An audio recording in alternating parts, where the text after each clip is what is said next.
Sementara itu, hujan deras di pegunungan Kabupaten Pidi Aceh mengakibatkan banjir dan longsor sehingga material lumpur dan berbatuan menutupi badan jalan. Satu unit rumah warga juga rusak parah. Banjir bandang, Desa Rantau Payang, Kecamatan Tangsi.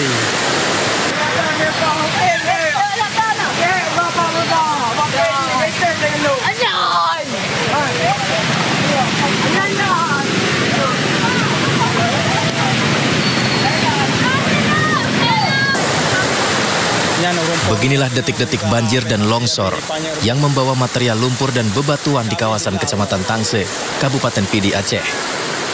Di mana usai hujan deras yang melanda kawasan pegunungan Kecamatan Tangse, Kabupaten Pidi Aceh membuat air turun dari gunung hingga terjadi longsor yang membawa material lumpur dan bebatuan. Peristiwa kejadian banjir dan longsor ini tepatnya di kawasan Jalan Gampong Rantau, Payang, arah menuju Gampong Belang Pandak di Kabupaten Pidi Aceh.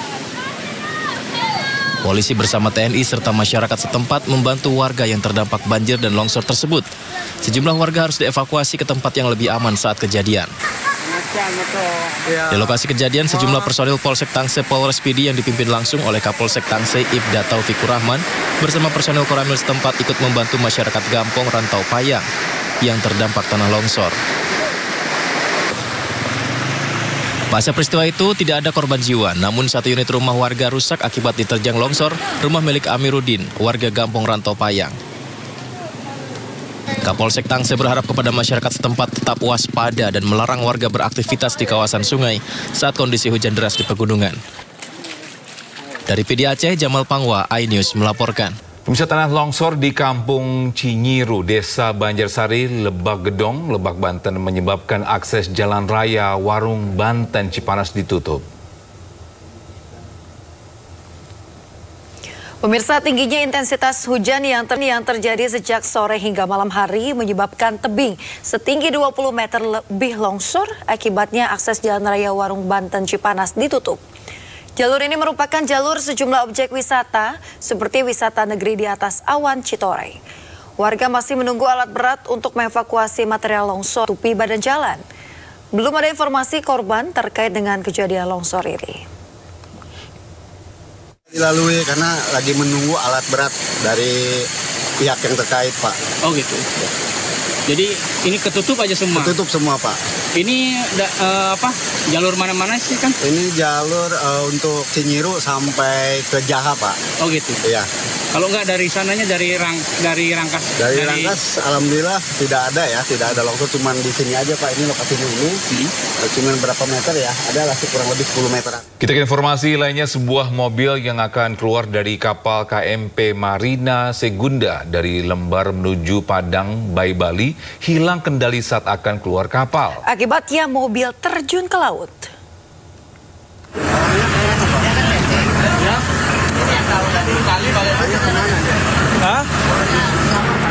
Sebuah mobil yang dikemudikan Nyoman Wijaya asal NTB ini tiba-tiba tak dapat dikendalikan saat melintas di ramdol KMP Marina Segunda Jumat siang. Diduga ombak yang menghantam ramdor kapal di dermaga 2 Pelabuhan Padang Bay membuat mobil meluncur ke arah kiri dan terjatuh ke dalam laut.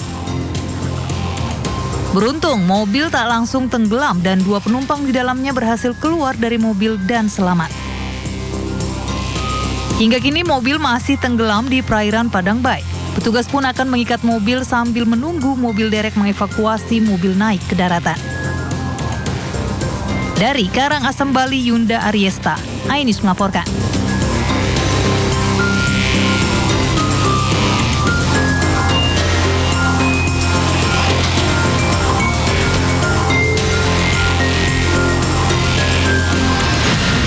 Ya, bisa polisi mengungkap kasus pembunuhan perempuan yang jasadnya ditemukan di dermaga ujung Pulau Pari, Kepulauan Seribu. Pelaku merupakan teman kencan korban yang sakit hati lantaran tidak terima dimintai uang berlebih.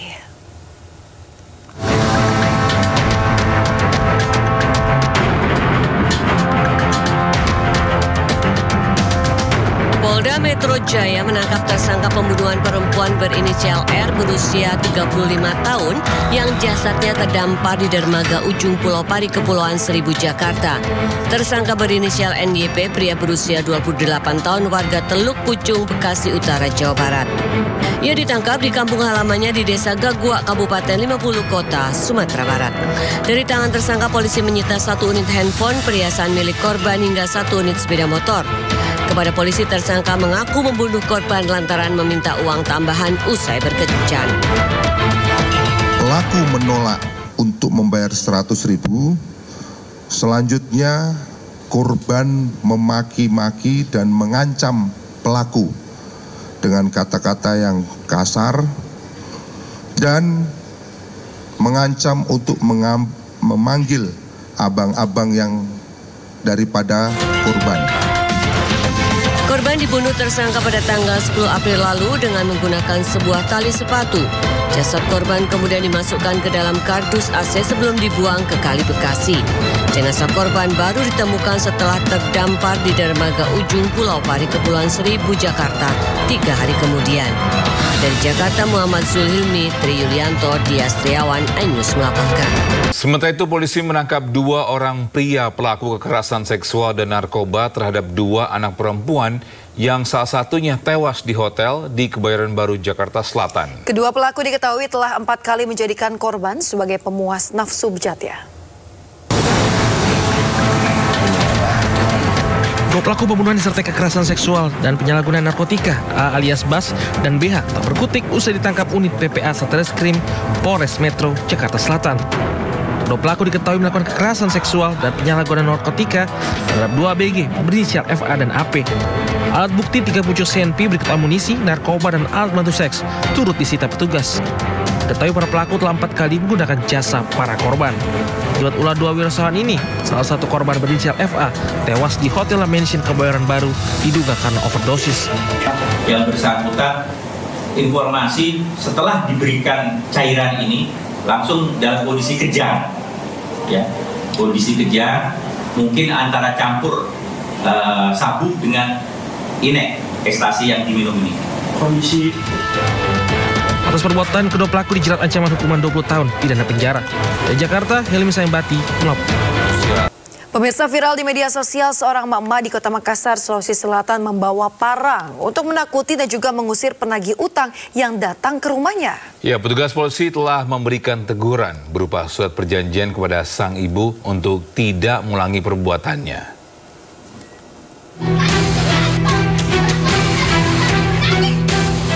Sambil memegang senjata tajam berupa parang, seorang mama meminta penagih hutang untuk meninggalkan rumahnya. Mama berinisial N ini diduga enggan membayar hutang karena belum memiliki uang. Peristiwa ini terekam kamera warga dan viral di media sosial. Usai viral, petugas Babin Kamtibmas Polsek Talo dan tokoh masyarakat langsung menemui wanita berusia 33 tahun ini. Dari pemeriksaan, peristiwa yang berlangsung di Jalan Sinasara, Kota Makassar, Sulawesi Selatan terjadi lantaran penagih hutang meminta pelunasan pinjaman uang sebesar jutaan rupiah ke rumahnya sebanyak 2 kali. Karena belum memiliki uang dan anggota keluarganya sedang sakit, N naik pitam hingga mengusir penagih hutang sambil mengacungkan sebilah parang. Karena sudah berkali-kali tagih dan belum punya uang, sehingga dia mengambil senjata tajam, tapi dengan niat bukan untuk mau melakukan penganiayaan, hanya untuk sekedar menakut-nakuti saja. Jadi tidak ada juga sebenarnya pengancaman. Kalau dilihat dari videonya itu tidak melakukan pengancaman ibu N ini. Pasca kejadian, N berjanji tidak akan mengulangi perbuatannya yang tertulis di atas surat pernyataan. Dari Makassar, Sulawesi Selatan, Yol Yusfin, iNews melaporkan. Pemirsa, puluhan siswa di Rembang, Jawa Tengah dibawa ke puskesmas karena diduga mengalami keracunan usai jajan makanan di kantin sekolah. Ya, polisi menggelar olah TKP atas kejadian tersebut guna mengetahui penyebab keracunan massal.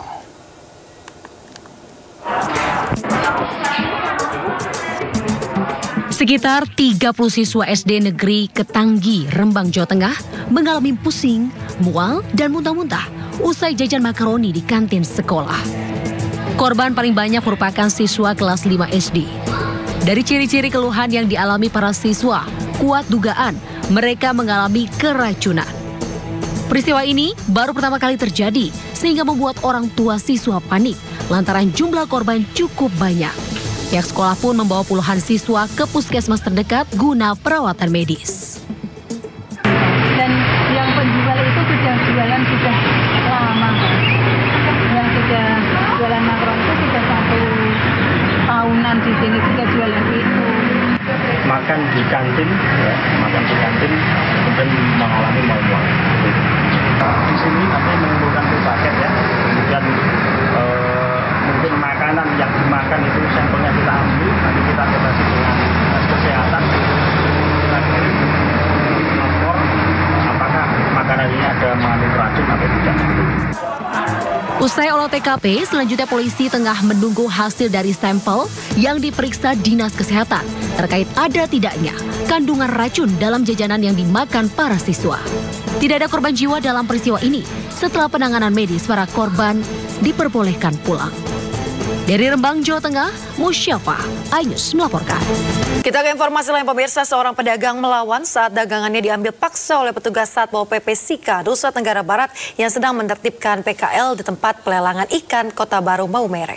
Ya, saling dorong dan tarik-menarik antara pedagang dan petugas tidak terelakkan.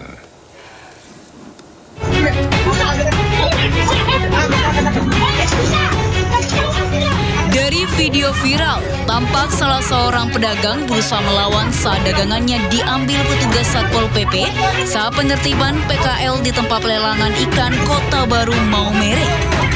Pedagang tersebut bersikeras menarik dan mendorong petugas hingga salah satu petugas dan pedagang tersebut terjatuh.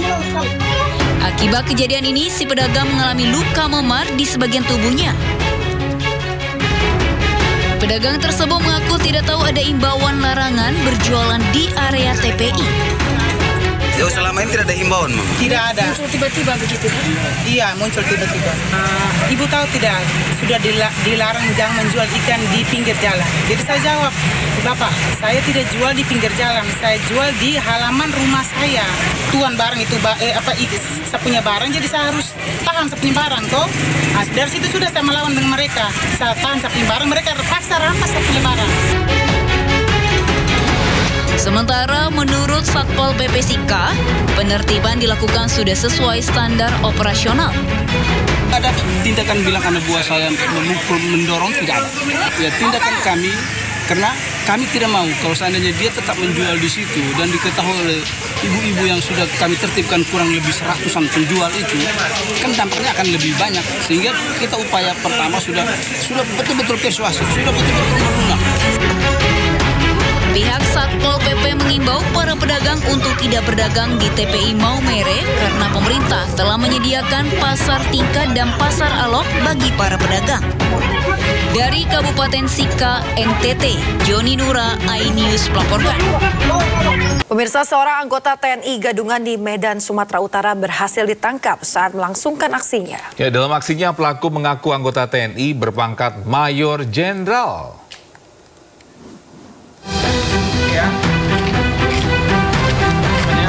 Jarianto Jamin hanya bisa tertunduk lesu saat dibawa petugas Satreskrim Polrestabes Medan ke sel tahanan. Pria parubaya ini sebelumnya ditangkap petugas Provos Kodam 1 Bukit Barisan ketika hendak menemui Kepala Staf Kodam 1 Bukit Barisan. Kedatangannya untuk mengurus seseorang menjadi anggota TNI dengan cara yang tidak sebagaimana mestinya. Saat itu pelaku mengaku sebagai anggota TNI berpangkat Mayor Jenderal atau Maijen. Gerak-geriknya yang mencurigakan ditambah kebingungan ketika ditanya beberapa pertanyaan yang berkaitan dengan TNI, membuat dirinya kemudian menjalani pemeriksaan secara detail. Hingga terungkap ternyata dirinya hanya mengaku-ngaku sebagai Maijen TNI. Pelaku mengganti status pekerjaannya menjadi anggota TNI dan sempat berhasil membuat surat izin mengemudi atau SIM di Kota Pekanbaru. Yang awalnya itu adalah status tersangkanya adalah wira swasta dan dirubah oleh tersangka menjadi TNI, Tentara Nasional Indonesia, dengan cara tersangka merubah status identitas pekerja tersebut dengan men-scan dan mengedit status pekerja. Kasus ini nantinya akan diserahkan ke Polresta Pekanbaru mengingat dugaan tindak pidana yang dapat menjerat pelaku, yakni pemalsuan dokumen seperti menggunakan KTP palsu dengan status pekerjaan sebagai prajurit TNI. Dari Medan, Sumatera Utara, Adi Palapa Harahap, iNews melaporkan. Pemirsa, seorang bandar sabu dan 4 pecandu ditangkap saat polisi menggerebek kampung narkoba di kawasan Batubara, Sumatera Utara. Ya, di Medan petugas gabungan menggerebek pabrik pembuatan miras oplosan karena sudah meresahkan warga sekitar. Petugas kepolisian menggerebek kampung narkoba di kawasan Kelurahan Pangkalan Dodek, Batubara, Sumatera Utara.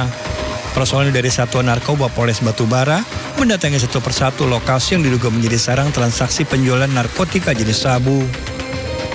Dari lokasi, 4 pria pengguna sabu dan seorang bandar ditangkap. Barang bukti 3 gram sabu dan sejumlah alat hisap sabu disita.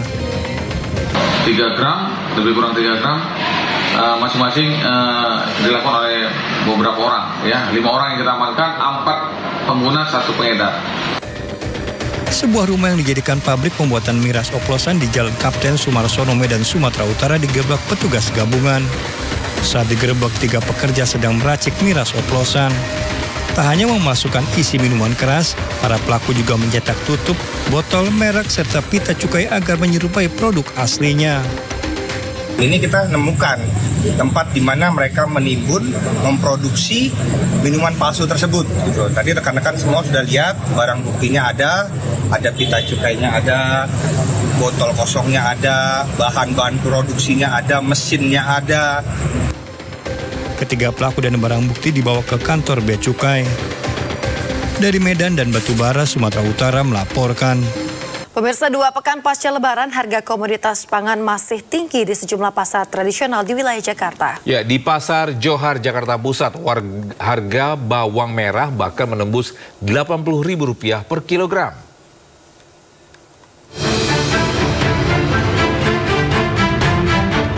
Lebaran telah berlalu, namun harga sejumlah komoditas pangan masih tinggi di pasaran. Salah satunya di Pasar Johar Baru di Jakarta Pusat, Kamis sore. Harga bawang merah bahkan meroket menembus Rp80.000 per kilogram dari Rp60.000 per kilogram. Bawang putih juga masih tinggi, yakni Rp70.000 per kilogram dari harga awal Rp40.000 per kilogram. Harga tomat juga masih mahal, yakni Rp30.000 dari semula hanya Rp25.000 per kilogram. Kenaikan harga pangan menyebabkan omset penjualan para pedagang justru menurun. Kalau dibilang keberatan ya namanya naik ya kita keberatan ya, tapi gimana ya, ngikutin aja deh, mudah-mudahan cepet turun, stabil lagi.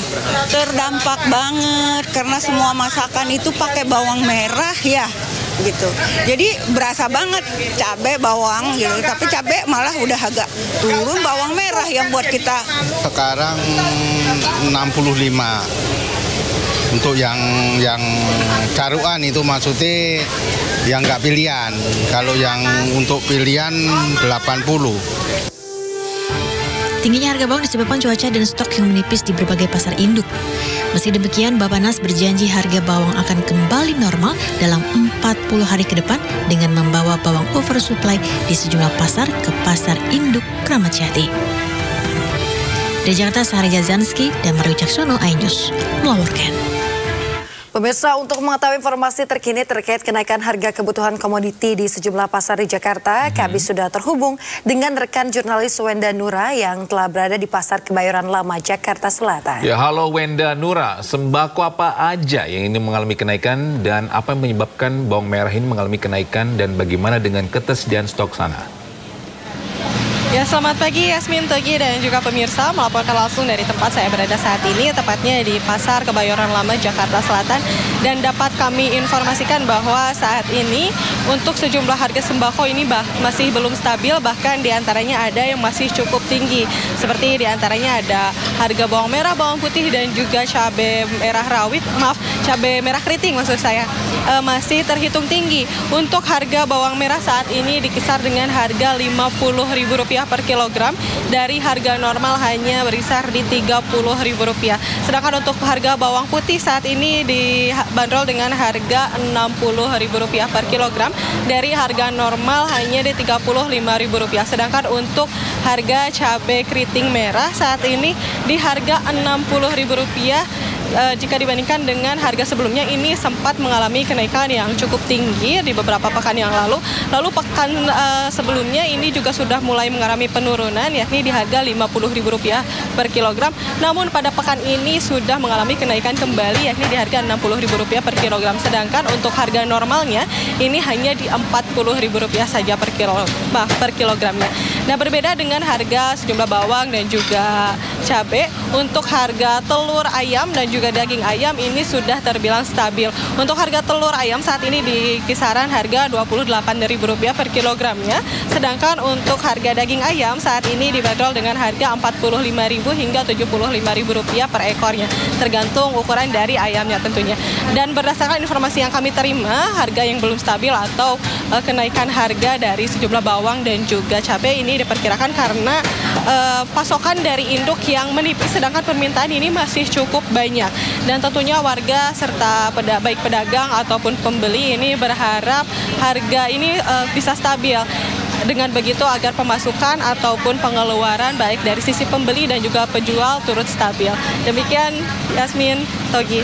Ya, baik, terima kasih atas informasinya. Wenda Nura melaporkan dari Pasar Kebayoran Lama, Jakarta Selatan. Selamat bertugas kembali dan sehat selalu. Ya, kembali bersama kami di Sindo Today. Pemirsa, Kementerian Kelautan dan Perikanan menangkap 1 kapal ikan ilegal berbendera Malaysia di perairan Selat Malaka. Penangkapan kapal diwarnai pengejaran dan juga tembakan peringatan dari petugas.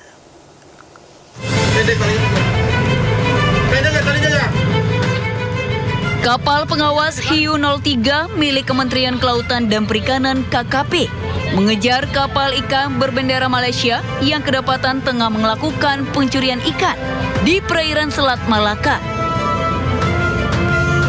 Upaya pelarian kapal ikan berhasil dihentikan setelah petugas melepaskan tembakan peringatan. Selain illegal fishing, kapal ikan yang berisi 5 ABK berkebangsaan Myanmar ini juga menggunakan alat tangkap terlarang berupa troll. Dari hasil pemeriksaan, para ABK tidak memiliki dokumen resmi. Selain itu, diduga adanya pemalsuan data karena nomor lambung kapal PKFB 1269 sudah pernah ditangkap dan dimusnahkan tahun 2022. KKP telah menangkap kapal di Selat Malaka berbendera Malaysia. Kapal tersebut melakukan penangkapan di wilayah Republik Indonesia. Nama tersebut dilakukan dipakai kapal lain lagi. Padahal kapal tersebut sudah kami musnahkan di tahun lalu. Kapal ikan dan kelima ABK dibawa ke kantor PSDKP Batam. Atas perbuatannya, kelima ABK terancam hukuman 5 tahun penjara dan denda maksimal sebesar Rp2 miliar. Dari Jakarta, Miftahul Gani melaporkan. Sementara itu, 4 orang ditetapkan sebagai tersangka atas kasus perjudian online. Kelompok pengelola judi online tersebut mendapat omset hingga Rp30 miliar. Wow.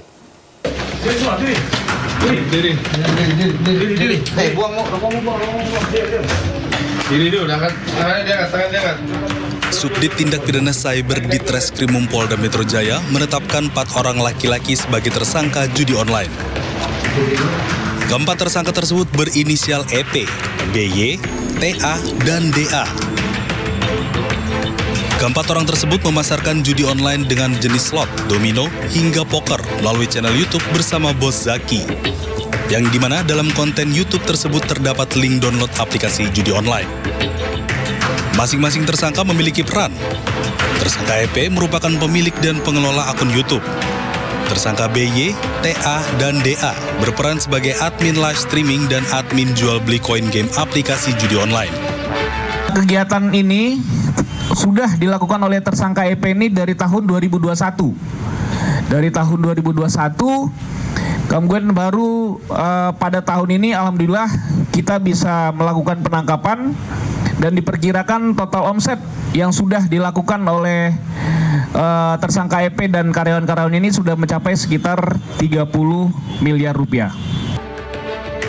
Keempat tersangka kini ditahan di rutan Polda Metro Jaya dan dikenakan pasal 27 ayat 2 UU ITE dengan ancaman hingga 6 tahun penjara atau denda hingga 1 miliar rupiah.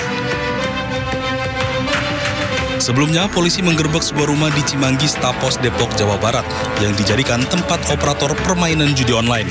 Dari lokasi penggerebekan, polisi menangkap 4 orang pelaku serta mengamankan sejumlah alat elektronik dan telepon genggam yang dijadikan sarana promosi judi online Hoax Domino dan Royal Dream. Tim Liputan iNews melaporkan. Pemirsa, seorang anggota polisi ditemukan tewas bersimbah darah dengan kepala tertembus peluru dalam sebuah mobil mewah di kawasan Mampang, Jakarta Selatan. Korban merupakan anggota Satlantas Polresta Manado, Sulawesi Selatan. 16.24 berarti itu 16.34 ya. Seorang polisi ditemukan tewas di dalam sebuah mobil mewah di perumahan warga Mampang, Jakarta Selatan, Kamis petang. Dalam rekaman CCTV yang dirilis Polres Metro Jakarta Selatan, terlihat sebuah mobil yang berhenti, kemudian berjalan pelan menabrak kendaraan lain. Lalu sejumlah orang datang untuk mengecek dan terlihat panik.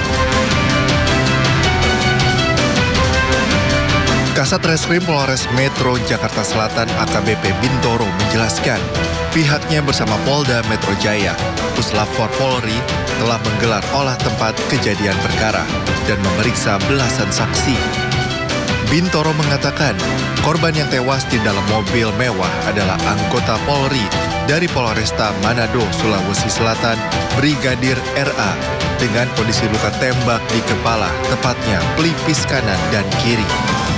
Di dalam mobil juga ditemukan senjata api jenis HS 9 mm. Di mana kami menemukan ada luka di bagian kepala dari korban, dari pelipis kanan dan pelipis kiri. Demikian juga kami menemukan adanya bekas tembakan di atas daripada mobil tersebut. Dari keterangan saksi dan juga barang bukti serta digital forensik yang kami dapatkan, kami bisa menyimpulkan bahwa dugaan sementara yang bersangkutan bunuh diri. Hingga kini, penyidik masih berkoordinasi dengan Polresta Manado guna mencari tahu motif dari aksi bunuh diri korban. Informasi sementara, korban berada di Jakarta dalam masa cuti. Dari Jakarta, Helmi Sajangbati, iNews melaporkan. Pemirsa, sempat alat Polda Nusa Tenggara Barat akhirnya menyatakan penyidikan perkara dugaan kasus penggelapan barang toko sumber elektronik dengan kerugian hingga 15 miliar rupiah telah rampung dan segera dilimpahkan ke Jaksa Penuntut Umum untuk disidangkan ke pengadilan. Pemirsa, pihak Polda menjelaskan penanganan kasus tersebut telah berjalan selama 2 tahun, mulai dari tahap pelaporan hingga penyidikan. Tersangka LU sempat mengajukan pra-peradilan namun tidak dikabulkan. Anak tersangka bersama tim kuasa hukumnya menyatakan menolak dan juga keberatan atas penetapan tersangka dan meminta keadilan kepada Kapolri hingga Presiden Joko Widodo. Minggu ini kami upayakan untuk pelimpahan karena sudah dinyatakan lengkap oleh dari JPU dan tahap 2 minggu ini sudah dilaksanakan tahap 2 tersangka dan barang bukti.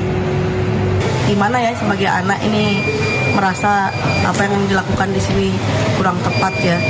Hukum-hukum ini yang dituduhkan kepada ibu saya merasa ada kriminalisasi di dalam tuduhan ini. Ini kan masing-masing kan punya perspektif ya. Teman-teman kepolisian kan punya perspektif bagaimana melihat fakta dan mengkualifikasi itu sebagai perbuatan pidana. Kami dari kuasa hukum juga kan kami meyakini bahwa klien kami tidak melakukan penggelapan seperti yang dituduhkan. Ya, sementara itu bisa dalam kasus dugaan korupsi dalam tata niaga Komunitas Timah, Kejaksaan Agung menyita 2 mobil sport mewah milik tersangka Harvey Moise. Pemirsa, 3 mobil sport mewah milik Harvey Moise terparkir di Kompleks Gedung Kejaksaan Agung Jakarta. Penyitaan dilakukan pada Kamis malam. Namun tim penyidik belum bisa memastikan nominal dari 3 mobil mewah tersebut.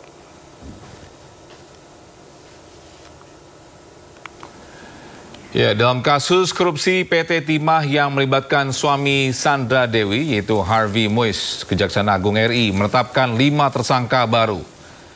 Mereka merupakan karyawan BUMN Provinsi Kepulauan Bangka Belitung yang terbukti melakukan tindak pidana korupsi. 1 orang belum ditahan karena sedang sakit. 1 orang lainnya tidak hadir tanpa keterangan dan segera ditahan. Setelah dilakukan pemeriksaan, tim penyidik memandang telah ditemukan alat bukti yang cukup, sehingga pada hari ini kami tetapkan 5 orang tersangka, yaitu saudara HL selaku Beneficiary Owner PT Tim atau BO PT Tim. Selanjutnya saudara FL selaku Marketing PT Tim. Saudara SW selaku Kepala Dinas ESDM Provinsi Kepulauan Bangka Belitung periode tahun 2015 sampai dengan Maret 2019. Saudara BN selaku PLT Kepala Dinas ESDM Provinsi Bangka Belitung periode Maret 2019. Dan saudara AS selaku PLT Kepala Dinas ESDM Kepulauan Bangka Belitung yang selanjutnya ditetapkan sebagai Kepala Dinas ESDM. Pemirsa, saatnya kita simak pantauan arus lalu lintas. Kami telah terhubung dengan Bribtu Cicia Rangga dari NTMC Polri yang kini berada di kawasan Gadog Ciawi, Bogor, Jawa Barat. Ya, Bribtu Cici, bagaimana pantauan arus lalu lintas dari tempat Anda melapor? Silakan. Ya, Togi juga Yasmin, selamat pagi dan juga pemirsa menemani akhir pekan Anda pada pagi hari ini. Kita akan mengupdate bersama bagaimana perkembangan arus lalu lintas pada akhir pekan di sekitaran kawasan Gadog yang memang terlihat tepat di belakang saya bahwa kendaraan-kendaraan yang masuk dari arah Jakarta menggunakan tol Jagorawi sendiri yang nantinya akan mengarah naik ke atas menuju ke arah puncak sudah mengalami perpadatan kendaraan dan juga terjadi peningkatan jumlah volume arus kendaraan ini memang dikarenakan perlu kami informasikan kepada pemirsa bahwa saat ini sedang diberlakukan one way untuk jalur Jakarta menuju ke arah puncak sendiri. Dan terlihat juga sampai dengan siang hari ini dari pantauan kami bahwa kendaraan pagi hari ini maksud kami didominasi oleh kendaraan-kendaraan berplat B yang mana dapat kami simpulkan bahwa banyaknya masyarakat dari arah Jakarta yang memang menggunakan akhir pekan ini sebagai libur wisata bersama keluarga menuju ke arah puncak sendiri. Untuk itu kami menghimbau bagi para pengendara agar selalu menjaga batas laju kecepatan kendaraan Anda serta mengikuti updatean terbaru Satlantas Polres Bogor Kota tentang pemberlakuan one way maupun juga ganjil genap yang dilaksanakan oleh rekan-rekan kami di lapangan sendiri. Dan juga kami menghimbau bagi para pengendara agar sebelum melakukan perjalanan Anda pastikan kondisi fisik kendaraan tetapi pengemudi dalam keadaan layak pakai demi menjaga keselamatan diri Anda pribadi tetapi juga keselamatan bersama di jalan. Dan pemirsa, perlu kami informasikan juga bahwa berdasarkan data IRSMS Korlantas Polri yang kami terima selama 1x24 jam sudah terjadi sebanyak 179 kasus laka lantas dengan rincian 15 meninggal dunia, 11 luka berat dan 115 luka ringan.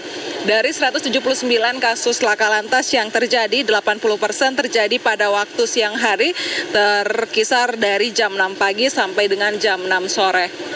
kami menghimbau bagi para pengendara agar tetap berhati-hati dan khususnya bagi para pengendara sepeda motor yang melintasi kawasan ini dihimbau bagi para pengendara untuk tidak melawan arus karena rawan akan kecelakaan. Untuk itu tetap pada jalur yang telah ditentukan demi menjaga keselamatan bersama di jalan. Dan pemirsa, untuk Anda yang ingin mengupdate bagaimana perkembangan arus lalu lintas, kami siap melayani Anda. Pemirsa dapat menghubungi call center kami di 15169 ataupun melalui SMS Center di 9119. Demikian Togi juga Yasmin yang dapat kami laporkan langsung dari sekitaran kawasan Gadok, Bogor, Jawa Barat, dan silakan kembali ke studio. Rangga atas laporannya dari kawasan Gadok, Ciawi, Bogor, Jawa Barat. Selamat bertugas kembali dan salam presisi.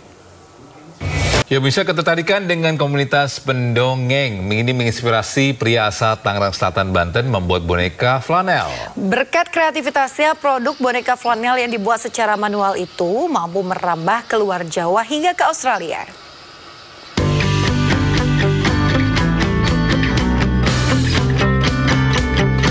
Cantik dan lucu. Inilah boneka kain flanel, kreasi Irwan, 44 tahun, asal Legok, Tangerang Selatan, Banten. Setiap hari, Irwan bersama keluarganya membuat kerajinan kain flanel, mulai dari boneka jari hingga mainan gantung anak-anak. Membuat kerajinan boneka flanel tidak begitu sulit. Pertama, kain flanel dipotong sesuai dengan pola-pola yang dicetak. Potongan-potongan kain flanel ini ditempel agar terbentuk sempurna. Isi badan boneka dengan kapas, kemudian dijahit dengan rapi.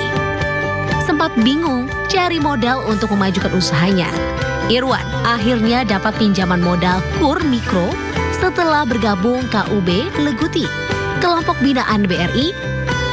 10 tahun geluti usaha, ayah 2 anak ini mampu membuat 100 produk per bulan dengan omset sekitar 30 juta rupiah. Tak tanggung-tanggung, lewat pemasaran secara online, kreasi boneka flanel buatannya bisa tembus ke Australia. Ya alhamdulillah sih, bantuan dana kita untuk modal tuh dapat gitu. Jadi untuk perkembangan usaha juga. KUR kemarin kita ngajuin sampai 100 ya, membantu buat pemasaran juga. Terus kalau ada event-event kan juga kita bisa masuk gitu. Ada 3 jenis KUR yang disediakan BRI untuk UMKM, yaitu KUR Super Mikro, KUR Mikro, dan KUR kecil dengan plafon yang berbeda.